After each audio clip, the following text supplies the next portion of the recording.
bank of cumulus clouds, a warm August afternoon.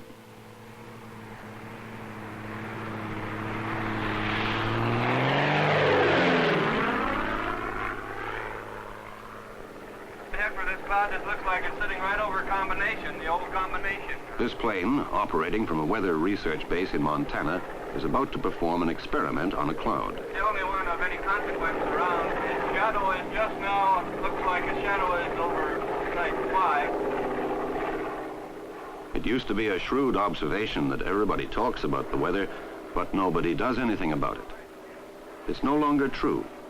83 Charlie 8 Kuiper. The cloud appears to be over old town of Combination. The plane is spreading a trail of invisible chemical smoke, billions of tiny particles of silver iodide produced by the burners under the wings. Air currents will sweep the particles up into a cloud where, if conditions are right, they will trigger the transformation of minute water droplets into crystals of ice.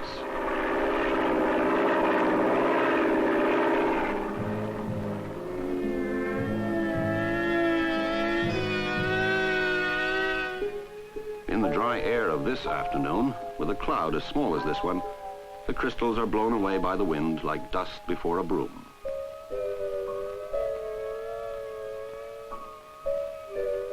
The insubstantial pageant of the sky fades into thin air.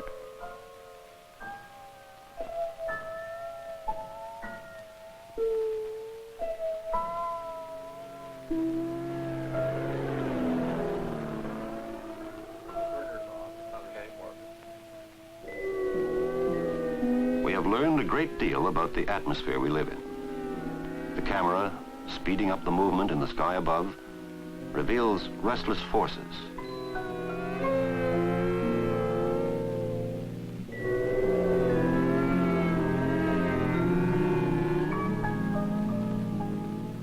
Instruments tell us of jet streams of air, fierce winds circling the globe far above the clouds we see. We live at the bottom of a turbulent ocean of air, scores of miles deep. And what we see from below is just a small part of an atmosphere which is powered and driven into complex movement by the energies of the nearest star, 93 million miles away, the sun. Streaming out from the hub of the solar system are many different kinds of energies.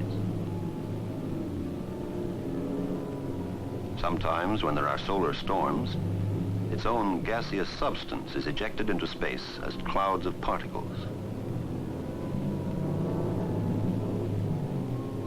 And always, steadily, the sun pours forth light, heat, ultraviolet rays, radio waves. Almost all these forms of energy affect the atmosphere of our distant Earth. When clouds of solar particles stream toward our planet, some of them are caught in its magnetic field and form enormous nebulous envelopes, detectable only by instrument probes far out in space. Sometimes these particles are pulled in by the Earth's magnetic poles and meet with the tenuous topmost layers of the atmosphere, making it glow with the flickering light of the auroras we occasionally see 100 miles above us.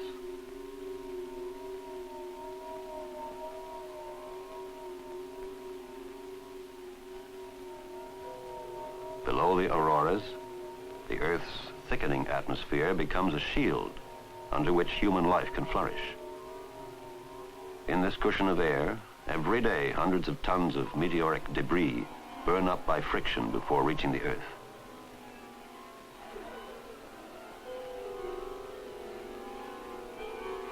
And if we dropped from this altitude in a long arc down toward the Earth and had special powers of sight, we could see many different layers within our atmosphere protecting us from the harmful electromagnetic radiation of the sun. Layers that filter out the longer ultraviolet rays, that filter out X-rays, a layer of ozone, without which enough short-wave ultraviolet radiation would reach the Earth to destroy almost all life. Gradually, as we near the Earth's surface, The light from the sun is scattered by denser air and fine dust, turning blue the sky above us.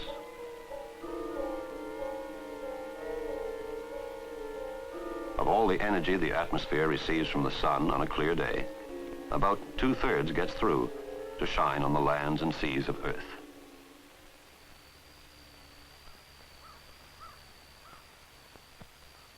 The Earth, in turn, heats the air, and in heating it, stirs it into the tiny eddies and global patterns we call the weather.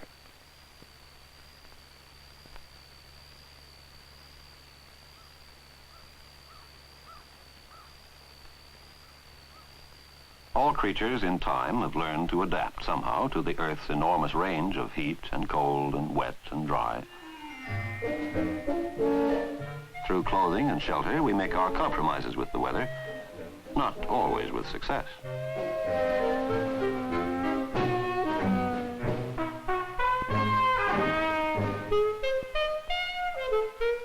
It's not surprising that when humans meet, the first thing they talk about is the weather.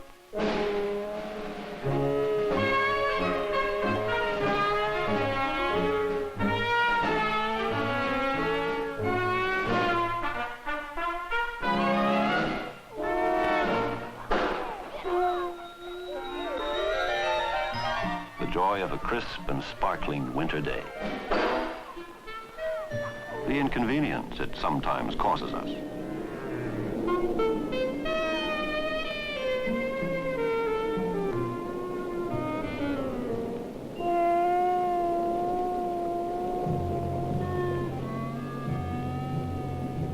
Some remember catastrophes of weather and climate. The drought and winds in the 30s that turned parts of America into a dust bowl. Some have felt terror before an onrushing tornado.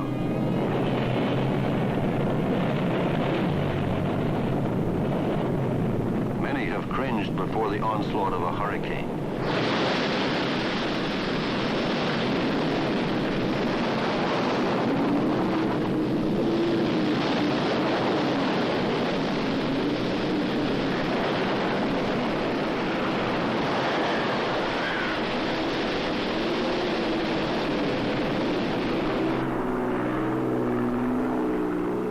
This airplane is heading toward a hurricane.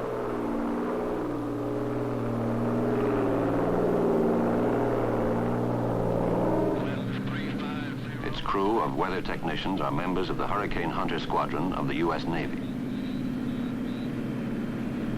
Why should men fly into a hurricane? They go basically to measure its position and size, its pressures and winds, to relay back information that will enable weather forecasters to give accurate warnings.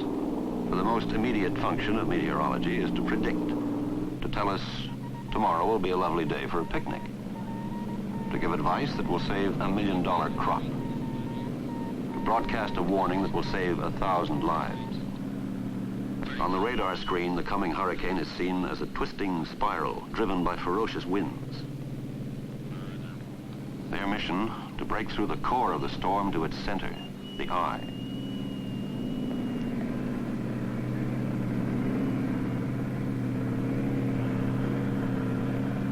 Okay, Steve, it looks like it's about 18 miles in diameter.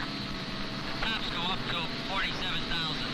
We're gonna have to punch right on through. I have no holes in the radar. Roger. The planes are sometimes structurally damaged during their missions.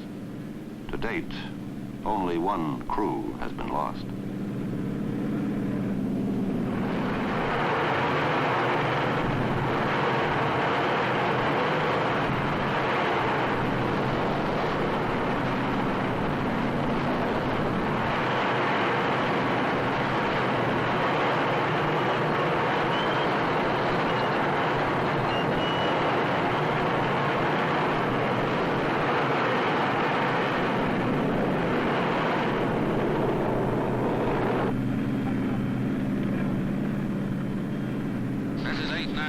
Priority, Navy 6, in the eye at 1545 Zulu, position 1531 north, 5140 west, over. The eye. a deceptively calm funnel of hot, dry air, wheeling clouds. Where will the storm go from here? To predict, the meteorologist must understand the processes and patterns in the atmosphere. Photographs taken by a satellite camera traveling 100 miles above the sea reveal the total pattern. Hurricane Debbie coming into view below, off the coast of Florida.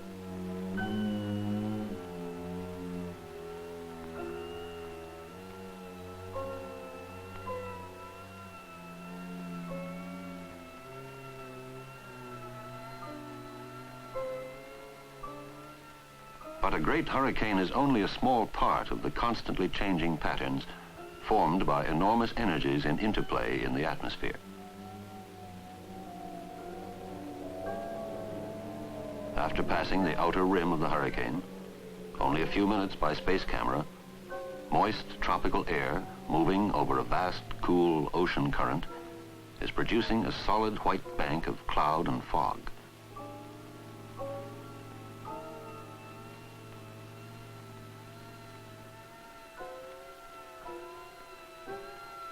It extends all the way to the coast of Africa, and then clear skies over Morocco. At ground level, sizzling heat.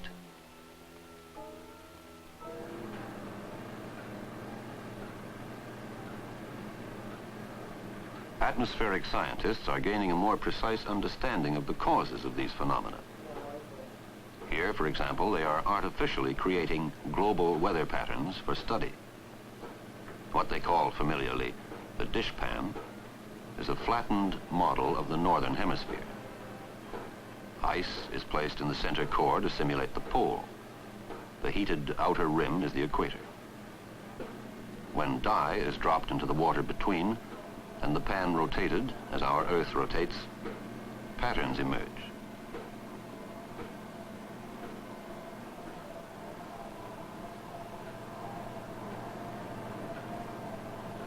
These patterns are like the vast currents in the Earth's atmosphere, which carry heat from the equator toward the poles and bring back cool air toward the equator. Without this constant heat exchange, the tropics would become unbearably hot, the polar regions unendurably cold. These currents moving between hot and cold form lobes, like the petals on a flower. And if we look at the rotating pan from above, through a camera turning at the same rate, we see a shape astonishingly like the patterns on a weather map of the northern hemisphere. It is possible to make another kind of model of global circulation. So we take the kinematics of the motion completely into account, but between two zonal walls. At the U.S. Weather Bureau in Washington and elsewhere, The width scientists are developing mathematical analyses of the weather. where this is the heat flux through the mean meridional circulation. Flux that The way. equations are put in a form that can be handled by a computer. Digesting millions of bits of weather information from all over the hemisphere, Point Barrow, Halifax, Baghdad, Manila, the computer calculates a prediction.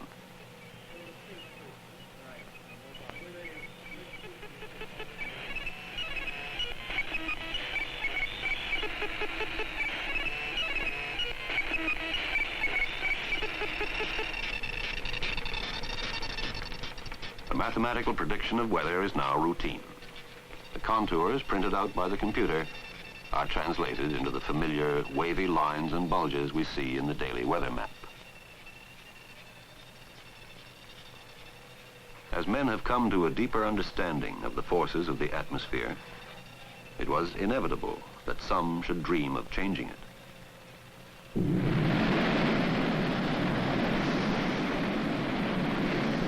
An infinitesimal bit of the atmosphere in one experiment, a few thousand cubic feet of condensed vapor from a geyser in Yellowstone Park.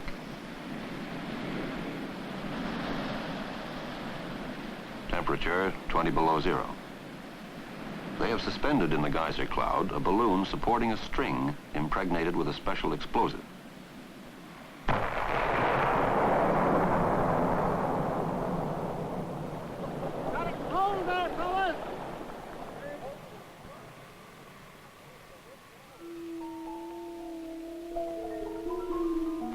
The countless droplets of moisture have been transformed into minute, glittering ice crystals. On this morning, they have created a halo around the sun. Investigating the detailed nature of such processes is the prelude to the possible control of some of the harmful aspects of the weather. The time may soon come when men will be able to say, yesterday we prevented a hailstorm. Today we stopped the lightning.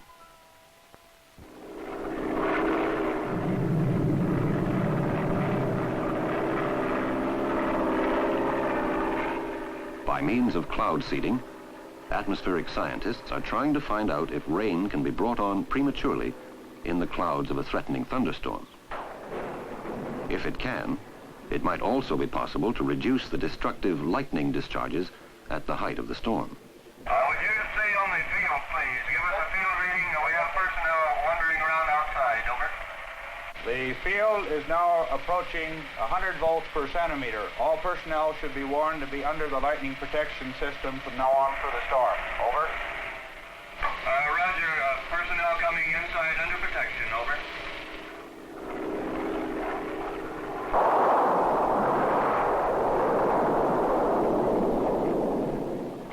Must be getting in closer. We're starting to get some appreciable strikes. There was a good one. 285 feet. Ground discharge observed. Azimuth 243 degrees. This side of Black Pine Ridge. Flare up at base. Start that one, please. Over. Skyfire aircraft 83 Charlie. This is. You know, if I were you, I think I would come down. Over.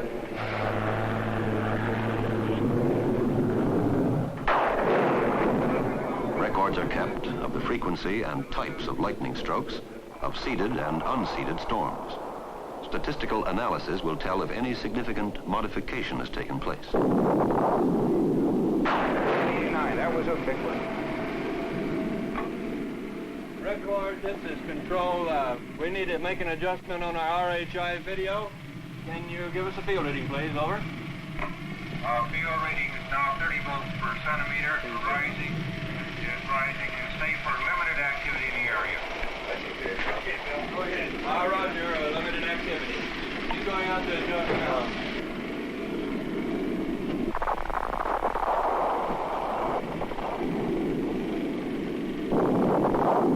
Control, field is rising very rapidly, approaching 100 volts per centimeter.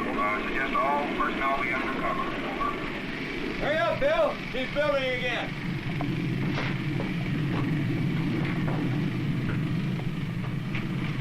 Roger, he's on his way back in. Here he is.